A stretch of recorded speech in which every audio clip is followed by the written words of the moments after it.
एक नगर में 4 ब्राह्मण पुत्र रहते थे। चारों में गहरी मित्रता थी। चारों ही निर्धन थे। निर्धनता को दूर करने के लिए चारों चिंतित थे। उन्होंने अनुभव कर लिया था कि अपने बंधु बांधों में धनहीन जीवन व्यतीत करने की बजाय शेर हाथियों से भरे कटीले जंगल में रहना अच्छा है। निर्धन व्यक्ति को सब अनादर की दृष्टि से देखते हैं। बंधु बांधव भी उसे किनारा कर लेते हैं। अपने ही पुत्र पौत्र भी उसे मुख मोड़ लेते हैं। पत्नी भी उसे विरक्त हो जाती है। मनुष्य लोक में धन के बिना न यश संभव है न सुख। धन हो तो कायर भी वीर हो जाता है, क्रूप भी स्वरूप कहलाता है और मूर्ख भी पंडित बन जाता है। यह सोचकर उन्होंने धन कमाने के लिए किसी दूसरे देश को जाने का निश्चय किया।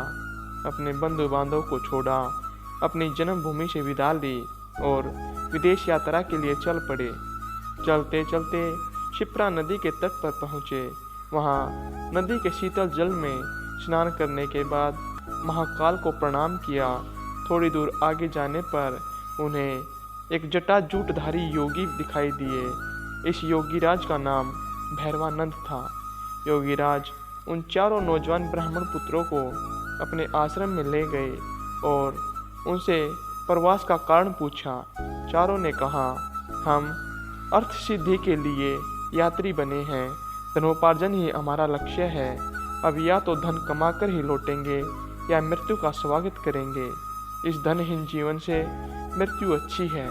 योगीराज ने उनके निश्चय की परीक्षा के लिए जब यह कहा कि धनवान बनाना तो देव के अधीन है, तब उन्होंने उत्तर दिया, यह सच है कि भाग्य ही पुरुष को धनी बनाता है, किंतु साहसिक पुरुष भी अवसर का लाभ उठाकर अपने भाग्य को बदल लेते हैं।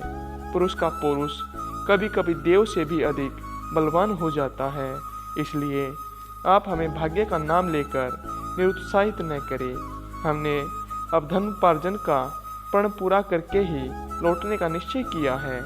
आप अनेक सिद्धियों को जानते हैं। आप चाहें तो हमें सहायता दे सकते हैं, हमारा पथ प्रदर्शन कर सकते हैं।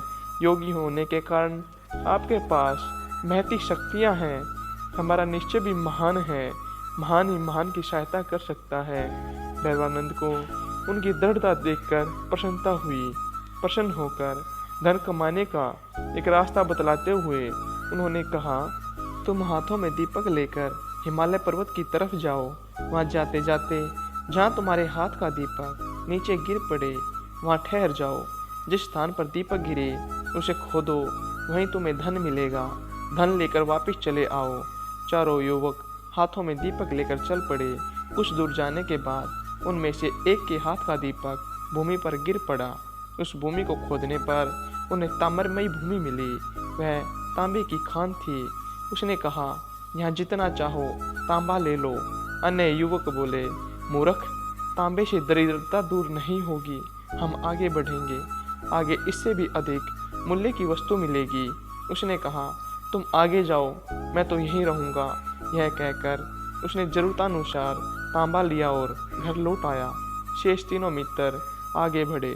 कुछ दूर आगे जाने के बाद उनमें से एक के हाथ का दीपक जमीन पर गिर पड़ा।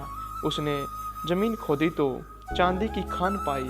प्रसन्न होकर वह बोला, यहाँ जितनी चाहो चांदी ले लो, आगे मत जाओ। शेष दो मित्र बोले, पीछे तांबे की खान मिली थी, यहाँ चांदी की खान मिली है। निश्चय ही आगे सोने की खान मिलेगी, इसलिए हम तो आगे ही बढ़ेंगे। यह कहकर दोनों मित्र आगे बढ़ गए। उन दोनों में से एक के हाथ से फिर दीपक गिर गया।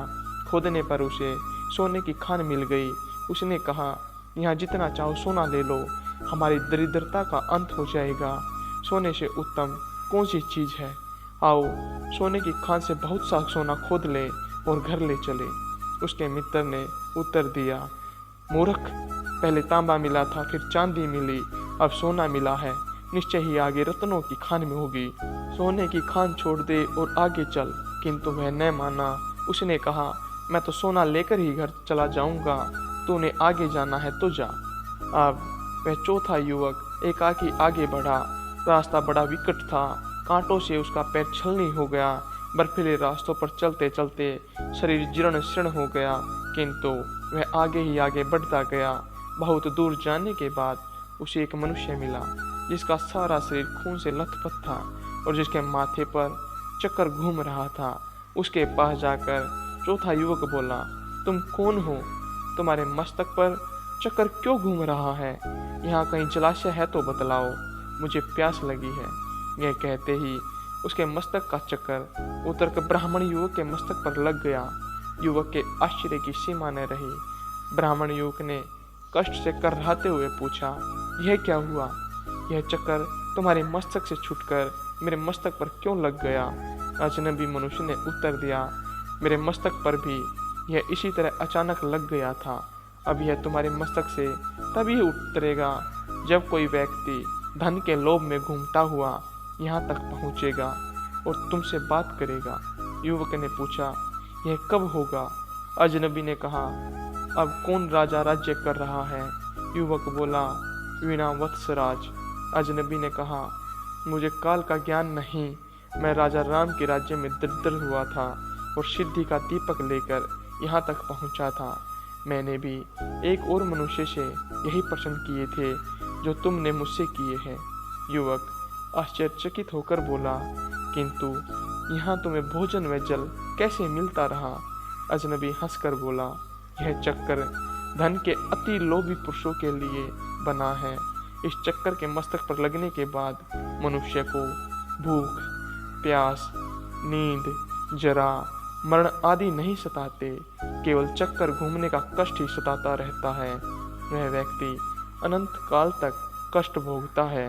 यह कहकर अजनबी वहां से चला गया और वह अति लोभी ब्राह्मण युवक कष्ट भोगने के लिए वहीं रह गया। सीख, लालच बुरी बला है।